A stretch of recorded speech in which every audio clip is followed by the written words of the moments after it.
C'est une curieuse image que vous allez voir. Des moutons entre les vignes, ça s'appelle le vitipastoralisme, une pratique aux nombreuses vertus et qui se répand de plus en plus, comme vous l'expliquent dans la Marne, Céline Lang et Léo Didier Calner.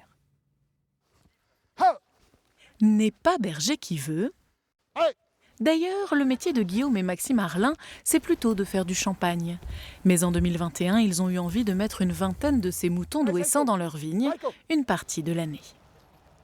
Dès la fin des vendanges, on va les remettre dans les vignes pour justement qu'ils aillent brouter l'herbe. Et dès le début du débourrement, donc c'est-à-dire qu'au printemps, on les retire des vignes parce que là, ils vont commencer à grignoter les bourgeons. Donc ils vont rester en gros 6 mois de l'année dans les vignes et 6 mois de l'année en pâture tout l'été. En bas. Voilà, c'est bien. Allez, Saïko, allez. Le jeune chien de berger australien est en apprentissage. Le déplacement du troupeau se fera donc finalement à la force des bras. C'est pas concluant, hein. Ça prend du temps aujourd'hui, mais les vignerons en gagneront pendant l'hiver. Les bêtes vont en effet tondre l'herbe dans les rangs de vignes régulièrement. Ça va nous faire gagner du temps donc, sur la tonte de la parcelle, notamment en sortie d'hiver. Donc là, on va gagner un passage au niveau du tracteur, donc du coup, moins de gaz à effet de serre, on va dire. Donc on va gagner du temps sur ça, et puis en contrepartie, ça va nous ramener de l'engrais organique. À peine arrivé, ça commence à manger, ça fait pipi, ça fait caca, c'est en route. Ils vont vraiment nourrir les sols. Je me suis vraiment rendu compte de leur efficacité. J'avais des sols complètement transformés, des plantes qui poussaient, qui n'étaient pas les mêmes, où il y a eu les moutons, où il n'y a pas eu les moutons, beaucoup moins de chardon, plus de fleurs. Vraiment un sol qui revit, vraiment qui est redynamisé. C'est vraiment, je ne m'attendais pas à ça. Si on me l'avait dit au départ, je n'aurais pas cru à ce point-là. Des sols nourris différemment et tondus de façon naturelle, c'est aussi le pari de Mélanie Tarlan et Daniel Romano. Allez les beautés! Mais avec des oies. Allez les belles! Aucune pousse de régras, de liseron ou de pissenlit ne leur résiste. Leurs fientes enrichissent aussi les sols, mais leur utilité va bien au-delà.